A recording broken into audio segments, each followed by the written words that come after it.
दोस्तों नमस्कार, आदाब। मैं आपका दोस्त अकमील अहमद, आपके अपने ऑनलाइन इंस्टीट्यूट लक्ष्य लर्निंग 100 में आपका एक बार फिर स्वागत है।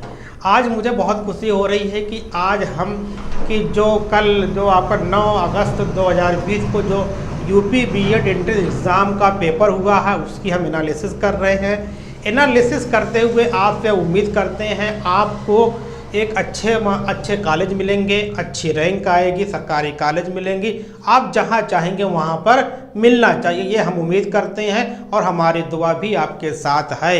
और हमने जो यहाँ पे लेके आए हैं, हम किसका विश्लेषण कर रहे हैं, हम यहाँ पे कर रहे हैं हिंदी।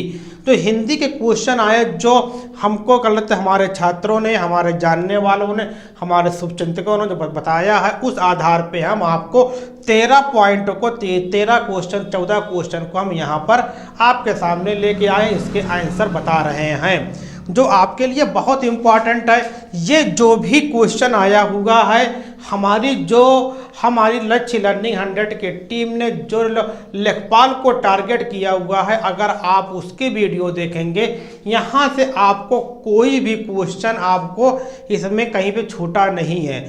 इसलिए ये हमारा एक विश्वास भी हो गया कि हम जो पढ़ा रहे हैं वो कंपटीशन में आ रहा है। ये आपको भी तय करना है कि अब आप एग्ज़ाम दे चुके हैं, अब आप लेखपाल पर भी लग जाइए। तो ओके, हम चल रहे हैं। देखिए, तो फिर और आपसे एक विनती है, अभी तक जिन लोगों ने हमारे चैनल को सब्सक्राइब नहीं किया, सब्सक्राइब कर दो और बेल आइकन को भी प्रेस कर दीजिए और शेयर भी कर दीजिए। अब यहाँ पे देखिए, अब पहला क्वेश्चन आया था कि आपका हिंदी में एक क्वेश्चन आया था कि रहीम किसके समकालीन कवि थे। समकालीन का मतलब होता है रहीम जब जिंदा थे, जब वो उनकी लाइफ थी, उस समय कौन उस समय कौन हिंदुस्तान का, कौन भारत का, कौन राजा हुआ करता था।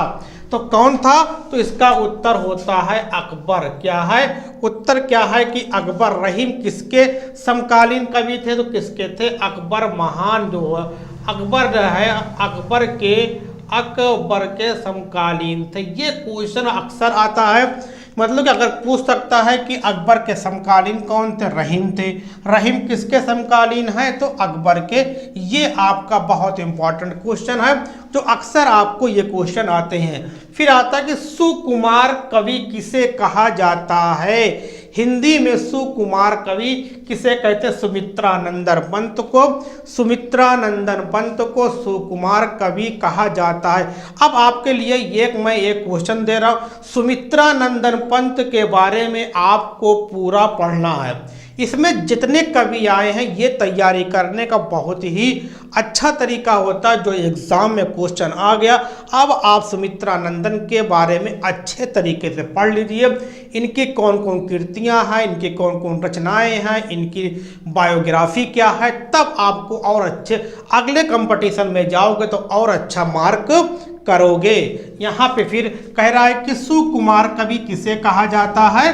तो सुमित्रानंदन पंत को कहा जाता है। नंबर 3, तो नंबर 1 बहुत ही अच्छा क्वेश्चन है कि पावक में संधि कौन है? तो पावक में अयादि संधि है। जब पावक को संधि विच्छेद करते हैं तो पौधन अक हो जाता है। इसको बहुत इंपॉर्टेंट ये भी क्वेश्चन था। पावक में कौन संधि? अयादि संधि है। इसका संधि विच्छेद क्या है? पौधन अक है। अब यहाँ पे आ रहा है कि महोत्सव, जैसा कि आप जानते हैं महोत्सव में कौन सी संधि है? गुण संधि है। महाधन उत्सव, छोटा आ और छोटा उ मिलके क्या बन जाता है? ओ बन जाता है। तो क्या बन गया? महाधन उत्सव से महोत्सव बन गया। अब बात फिर आती है नंबर 5 पे। देखिए, छायावादी कवि कौन थे? तो उसमें क्वेश्चन दिया रहा होगा, आपका कोई ऑप्शन दिया रहेंगे। तो क्या जयशंकर प्रसाद क्या है? छायावादी कवि है। मैं आपको जो लेखपाल पढ़ा रहा हूँ, मैं इस लेखपाल में हिंदी पढ़ा रहा हूँ, ये आपको लेखपाल में एक दिन आपको मतलब कि जितने छायावादी कवि हैं और जितने कवि हैं, मैं उस पर बहुत अच्छा वीडियो बना दिया हूँ। आप उसको ज़रूर देखिएगा। लेखपाल में आपको ये कभी आपको गलत नहीं होगा। अब यहाँ पे अगला है कि छायावादी कवि कौन थे, जयशंकर प्रसाद है। अब अगला देखिए नंबर 6 पे अली का अर्थ क्या होता है, भंवरा और सखी क्या होता है, भंवरा और सखी। यहाँ अली का अर्थ पूछा था तो क्या होता है, भंवरा और सखी। अब यहाँ पे 7 जो है आपका दृश्य काव्य, मतलब कि जो दिखाई देता है उसको क्या हो, दृश्य काव्य। हम किसको दृश्य का मतलब कि देखने वाला काव्य कौन होता है, देखे जाने योग्य, जिसको देखने से अच्छी अनुभूति होती है उसी को क्या कहा जाता है, दृश्य काव्य कहते हैं। अब यहाँ पे मैंने बहुत अच्छा इसकी वीडियो बनाई है रस की, यहाँ से क्वेश्चन बहुत अच्छे तरीके से आ गया।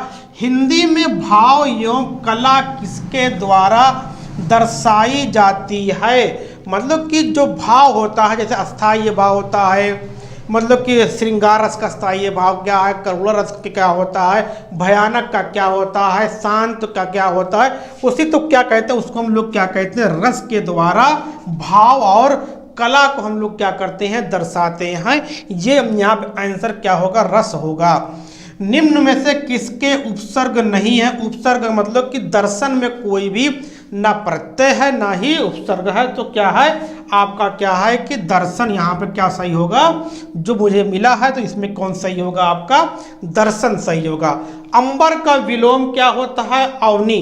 अवनी, अंबर का विलोम क्या होता है, अवनी। मैंने लेखपाल के लिए बहुत अच्छी वीडियो बनाई है कि विलोम पर, उसको अगर आप देखें ये सब सारे क्वेश्चन यहाँ पे आपको मिल जाएंगे, इससे अच्छे भी क्वेश्चन जो आपको लेखपाल में और बहुत सारे कंपटीशन में आने की संभावना बनी है। इसलिए अभी तक जिन लोगों ने अभी तक हमारे चैनल को सब्सक्राइब नहीं किया, सब्सक्राइब करें और बेल आइकन को भी प्रेस कर दें। अब आगे देखिए, ये तो इम्पोर्टेंट है, षडानन का संधि विच्छेद का सट धन आनन क्या होता है, सट धन आनन क्या होता है कि ये आपका कि यहाँ पे एक मुझे छूट गया। उज्ज्वल में संधि कौन है, उज्ज्वल में व्यंजन संधि है, क्या है, उज्ज्वल में व्यंजन संधि है। अब आगे आइए कि यहाँ पे देखिए, पृथ्वी और कृपाण ये किस प्रकार का शब्द है, तत्सम है कि तद्भव है, तो क्या पृथ्वी और कृपाण क्या होते हैं, तत्सम शब्द में आते हैं। तो आपने ये देखा 13 क्वेश्चन को हमने बहुत अच्छे तरीके से एनालिसिस कर दी है।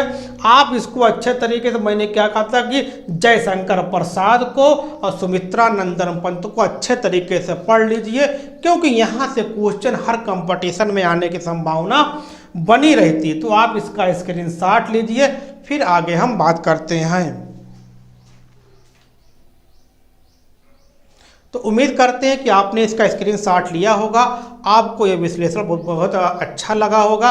अब मैं जैसे ही हमको और मिलता है, हम आपको तमाम तरह के क्वेश्चन के विश्लेषण करते रहेंगे, जिससे आपको कोई किसी प्रकार कोई दिक्कत ना हो। ओके, थैंक्स, धन्यवाद, नेवर गिव अप।